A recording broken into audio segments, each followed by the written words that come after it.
What's up, guys? It's Tommy here. How you doing? It's currently in the kitchen making some breakfast, so I decided to set up my camera and have a talk. The time is 4:32 a.m. And it's a Friday. Yay!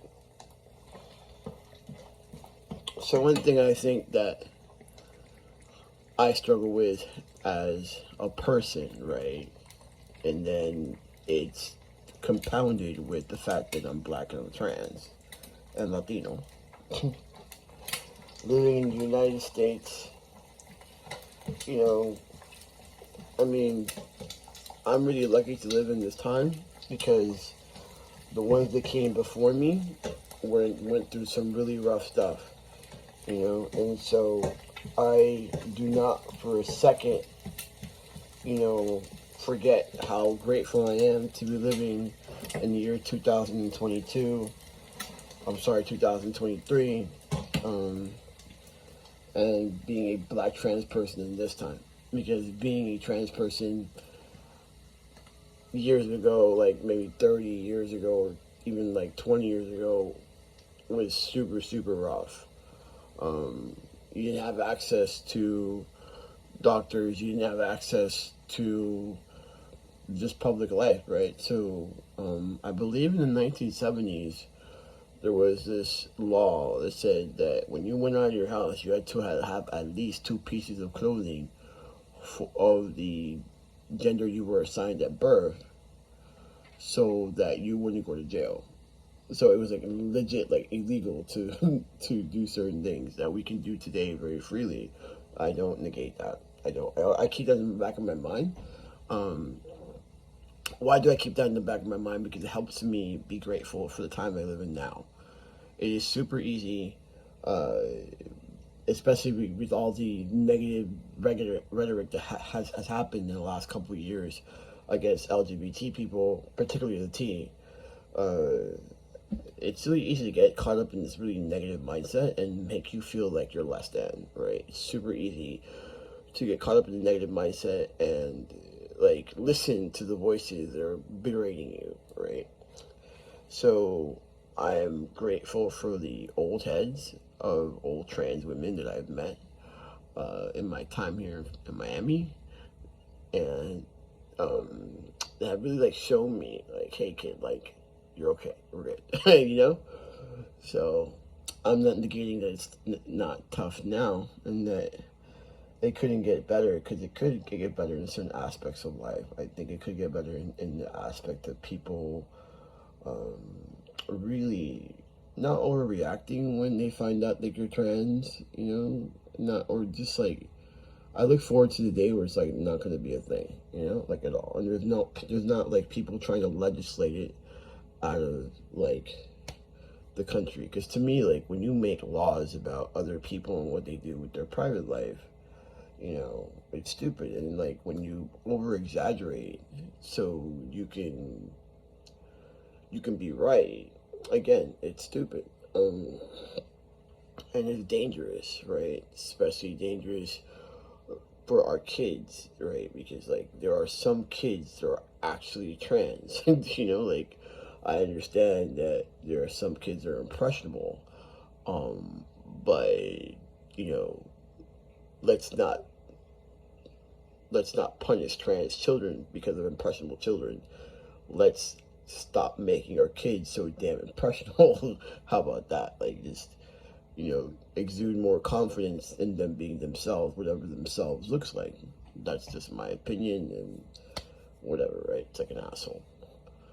But with that being said, when you as a person, and this applies to anyone, of are looking at negative comments, right? Negative things that are said towards you. Maybe you didn't have the best parents growing up. Maybe people were constantly doubting you, or constantly instilling doubt in you.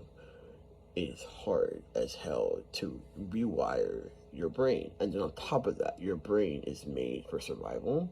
So it's made to look for the negative, right? And then amplify the negative so that you stay safe.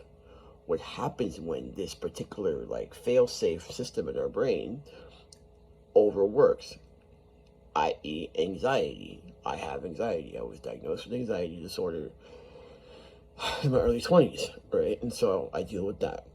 You may be dealing with that. You may be dealing with addiction, right? So you may be a recovering addict, right? I'm 10 years sober or so come March this year. Addiction in my experience is what I call the disease of negative thinking, stinking thinking, like it attacks you, right? Again, and if you have to deal with depression, whatever you deal with, right? Even if you don't deal with any of those things, you still have a brain that seeks out the negative. So you have to teach your brain to start seeking out the positives. Like it's legit, like a thing you have to teach it to do. It's not something that we have innately in us. So with that being said, I think as trans men, as trans people, as LGBT people, as people, we have to make the extra effort to be positive. We have to make the extra effort to, if you're not going to be positive, to at least not be negative. You know, to not take in certain messages, right? Because it's really easy to get caught up in that. I want to remind you that even though we live in pretty tough times in certain states of the United States, it is tough to be trans. It is tough to be trans, and out, right, and free, and be who you are. I get it. Trust me, I got it. Still, though, take some time and like be aware of what you listen to, who you listen to in the community. Not everybody in our community is healed from their own particular trauma, and a lot of them talk from that space. Nothing wrong with sharing the things that have gone wrong in your life and how to avoid it.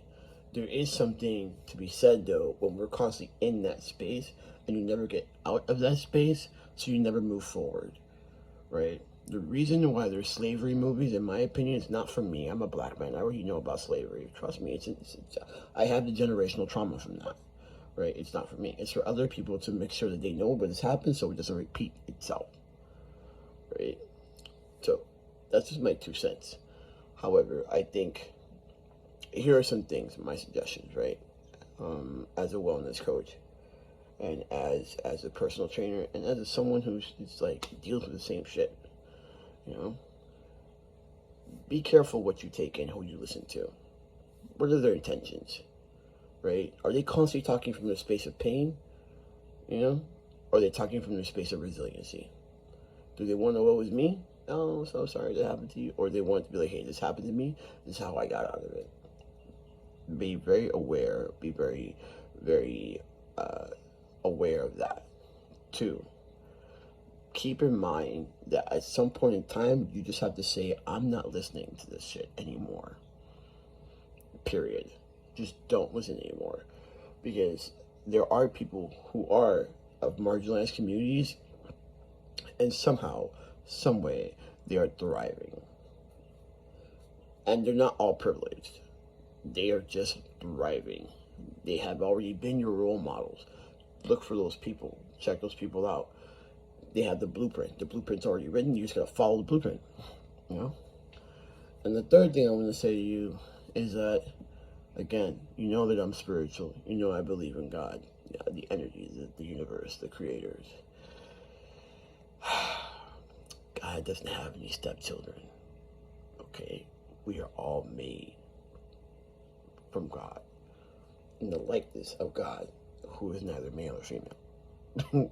Spirit, entity, and energy, right? So just remember that. And if you don't like that, because you're atheist or you don't believe in God, we are made up of the same stuff as the stars. There you go. All right. Well, I hope you have an excellent day. I hope that today your mind is free from negativity, negative thoughts. I hope that you feel an air of energy that just makes you so alive, and that you feel good in this particular moment. Spread love, spread positivity. I'm out.